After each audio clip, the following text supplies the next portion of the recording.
Welcome to History Rewind. Let's cover this story, a tale that stunned the world and remains one of the greatest unsolved mysteries of the 21st century. This is the story of Malaysia Airlines Flight MH370, the plane that disappeared without a trace. Like, share, and subscribe if you like the video. And comment at what time and from where you're watching the video. It was just after midnight on March 8, 2014, in Kuala Lumpur, Malaysia. In the departure hall of Kuala Lumpur International Airport, sleepy passengers waited to board Malaysia Airlines Flight MH370, a scheduled red-eye service to Beijing, China. It was a routine flight. The weather was clear. The crew was experienced. There were no warnings, no alerts, and no one suspected that within hours, this very aircraft would vanish and ignite a global mystery that still bewilders experts today. 239 people boarded the Boeing 777-200ER that night. Among them were 153 Chinese nationals, 38 Malaysians, and citizens from Iran, the US, France, Australia, Indonesia, Canada, the Netherlands, Ukraine, and more. There were families returning home, children full of dreams, business executives on tight schedules, and tourists seeking new adventures. There were also 12 crew members, all highly trained, led by a respected veteran captain. Captain Zahari Ahmad Shah was a 53-year-old pilot with over 18,000 hours of flight experience. His co-pilot, Farik Abdul Hamid, just 27 years old, was on one of his final training flights before becoming a fully certified first officer on the Boeing 777. Neither showed any sign of stress or concern. At 12:41 a.m., Flight MH370 lifted off the runway, climbing into the Malaysian night sky. Everything appeared normal as the aircraft ascended to its cruising altitude of 35,000 feet. It passed through Malaysian airspace and was handed over to Vietnamese air traffic control. At 1:19 a.m., the final words were transmitted from the cockpit. Good night, Malaysian 370. It was a routine handoff. 2 minutes later, the plane disappeared from civilian radar. No mayday call, no alert, just silence. It would be the last time anyone ever saw or heard from Malaysia Airlines Flight MH370 for the next few hours. Confusion reigned. Vietnam waited for MH370 to check in. It never did. Malaysian controllers assumed it was in Vietnamese. Airspace, Beijing, expecting the plane's arrival, grew anxious. Hours passed before anyone realized the plane was truly missing. It wasn't until 6:30 a.m. that Malaysia Airlines made a public announcement. By then, the aircraft had been missing for over 5 hours. Search and rescue operations were launched in the South China Sea, near the point where the plane vanished from radar. Dozens of ships and aircraft from multiple countries began scanning the waters, looking for signs, debris, oil slicks, anything. But nothing was found. Then came a stunning revelation. Military radar had detected something moving west, back across the Malaysian peninsula. It was later confirmed to be MH370. The aircraft had turned sharply, flying back over land, then out over the Andaman Sea, completely off course. And this wasn't a mechanical failure. The plane's transponder, which sends its position to air traffic control, had been deliberately turned off. Someone had taken control of the plane. That revelation changed everything. The search shifted hundreds of kilometers away from the South China Sea to the Indian Ocean, and the world began to speculate what happened to MH370. Had it been hijacked? Sabotaged? Did someone in the cockpit go rogue? Over the next several days, investigators examined every detail. The passengers, the cargo, the pilots, their families, their finances. Attention quickly turned to the man in command, Captain Zahari. Investigators discovered Zahari had built a home flight simulator, not unusual for an aviation enthusiast, but on it he had practiced a flight path eerily similar to MH370's final suspected route over the Indian Ocean, ending in fuel exhaustion. Was this a coincidence or a rehearsal for disaster? There was no suicide note, no political manifesto. Zahari was described by friends and family as friendly, intelligent, and passionate about flying.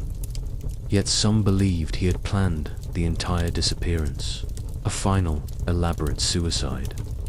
But if that was true, why take 238 innocent people with him?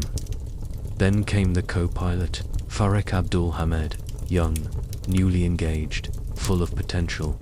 Investigators found no red flags in his life, no reason to believe he had anything to do with the vanishing. And what about hijacking? 2 passengers had boarded the plane using stolen passports. Could they have taken over the cockpit? Authorities quickly determined they were Iranian refugees trying to reach Europe, not linked to terrorism. Still, the questions deepened. Why? Would someone intentionally turn off the communications? Why fly for 6 more hours into a remote part of the world where recovery would be nearly impossible? One company might have had the answer. Inmarsat, a British satellite firm, had been receiving automatic hourly signals, handshakes, from MH370's onboard systems for hours after the plane disappeared. These pings were not voice transmissions or GPS coordinates, but they proved one thing. The plane was flying for at least 7 more hours. The final ping came at 8:19 a.m., roughly the time it would have run out of fuel. Using advanced mathematical modeling, Inmarsat calculated a series of arcs, the most likely places the plane could have been when it sent its final signal. The result pointed to a remote corridor in the southern Indian Ocean, a cold, violent, and nearly unsearchable part of the planet. Now the race was on. The search zone shifted again, this time thousands of kilometers southwest of Perth. Australia deep-sea vessels were deployed. Underwater drones, sonar and towed detection systems scoured the ocean floor. Years passed, no wreckage was found. In July 2015, 17 months after the disappearance, a breakthrough on the shores of Reunion Island, east of Madagascar. Locals found a piece of debris, a flaperon, confirmed to be from MH370. Over the next few years, more pieces surfaced in Mozambique, Tanzania, South Africa, and Madagascar. Seat cushions, interior panels, wing fragments, but never the fuselage, never the black boxes, never the people, just fragments of a ghost. As the investigation dragged on, so did the theories. Some said Zahari had planned the whole thing, a politically motivated protest after the jailing of a Malaysian opposition leader. Others believed he was suffering from personal depression and wanted to vanish into the ocean. Still others claimed foul play, that a hijacker had forced the crew to alter course. And then came the theories that pushed the boundaries of possibility. Some believed the plane was hijacked by a foreign power and secretly landed at Diego Garcia, a highly classified US military base in the Indian Ocean. The theory gained traction due to the base's location within range and the unwillingness to release full radar and satellite data. But there's no evidence MH370 went near Diego Garcia. The US denied it, repeatedly. Other theories were even more extreme, involving cyber hijacks, rogue pilots, or even alien abduction. While these ideas are often dismissed, the lack of clear answers gave them a place in the public imagination. Meanwhile, the families of those on board were stuck in agony. Year after year, they waited for answers. Some turned to spiritual leaders. Some gave interviews. Others simply refused to speak. Their grief was suspended in time.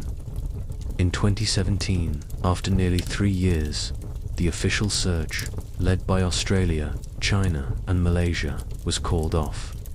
They had scanned over 120,000 square kilometers of seabed, cost over $150 million, but the wreck remained elusive. In 2018, a US-based company, Ocean Infinity, offered to take over. They used autonomous underwater drones with higher resolution sonar and offered a no-find, no-fee contract. They searched a vast new area based on refined drift patterns and fuel burn calculations. Still, nothing. The wreck of MH370 continues to hide in the shadows of the deep dot. So what really happened? Here's what many experts believe. Someone inside the cockpit turned off the communications. That person made the hard left turn over the South China Sea, possibly to confuse radar tracking. The plane flew back over Malaysia, then up the Malacca Strait, before disappearing. At some point, maybe hours later, the plane turned south, flying into the open Indian Ocean until it ran out of fuel. Was the person in control the entire time, or was the aircraft flying on autopilot after a sudden depressurization? If the passengers were conscious, would they have realized what was happening? Or were they already asleep, oxygen-starved and unaware? To this day, these are questions no one can answer. The disappearance of Flight MH370 forced the aviation world to confront an uncomfortable truth. In 2014, a massive airliner could still go missing. Since then, regulations have changed. Aircraft are now required to transmit their positions more frequently. New satellite systems allow for global tracking, even over oceans. Pilots are subjected to deeper psychological screening, but these changes came too late for the 239 people on board MH370. Their families, spread across the globe, still seek justice, closure, truth. They attend remembrance ceremonies. They organize protests. They write letters. And in some cases, they still hold on to a sliver of hope that one day, someone will knock on their door and say, "We found it." The story of MH370 isn't just about a plane. It's about uncertainty. It's about the limits of modern technology. It's about how little we really know, and how fragile our systems can be. It's about people. The passengers, the crew, the families left behind, and a world that, despite all its tools, still lost something without a trace. This mystery may never be solved, or perhaps, one day, a fishing vessel will spot something strange in the waves. A sonar ping will echo through the deep. A discovery will be made. Until then, MH370 will remain a haunting silence in the sky, a question left unanswered. This is History Rewind. If you found this story gripping, mysterious, or heartbreaking, like, share, and subscribe to the channel, and comment at what time and from where you're watching this video. More powerful stories await. Until next time, rewind history with us.